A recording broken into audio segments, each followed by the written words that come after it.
අපි ශුද්ධ මාක් පොතේ 4 වෙනි පරිච්ඡේදයේ 37 38 වෙනි පද බලමු. එවිට සැඩ සුළඟක් හමා ඔරුව පිරෙන තරමට ඒ තුලට රළ ගැසුවේය. උන්වහන්සේ ඔරුවේ අවරේ මෙත්තේ පිට නිදා වුන්සේක. ඔන්න ජේසුස් වහන්සේ අවරේ මෙත්තේ පිට නිදාගෙන ඉන්නවා.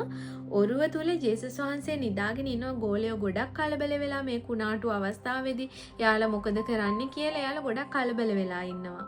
හැබැයි මේ කාලේදී අපේ ජීවිතේටත් කුණාටුවක් ප්‍රශ්නයක් පීඩාවක් එනකොට අපිත් හරියට කලබල වෙනවා. ඇයි දෙයියනේ මට මෙහෙම වෙන්නේ?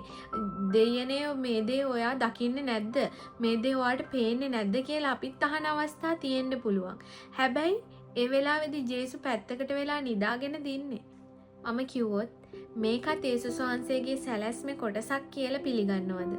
ඉතින් ගුරුවරයෙක් දරුවන්ට උගන්වලා අවුරුද්ද අන්තිමට විභාගයක් තියෙනවා. ඒ විභාගේ තියලා ගුරුවරයා පැත්තකට වෙලා බලාගෙන ඉන්නේ මේ දරුවා කොහොමද මේ විභාගේ ලියලා ඒ දෙයින් ජය ගන්න කියලා.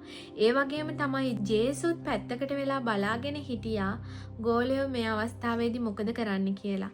අද අපේ ජීවිතේටත් ප්‍රශ්න ආවහම අපේ ජීවිතේටත් කුණාටු ආවහම ජේසු පැත්තකට වෙලා බලාගෙන ඉන්නවා අපි ඒ දෙයට කොහොමද මුහුණ දෙන්නේ කියලා. අපි ඒ දෙයට සාර්ථකව මුහුණ දෙයි කියලා ජේසු අපෙන් බලාපොරොත්තු වෙනවා.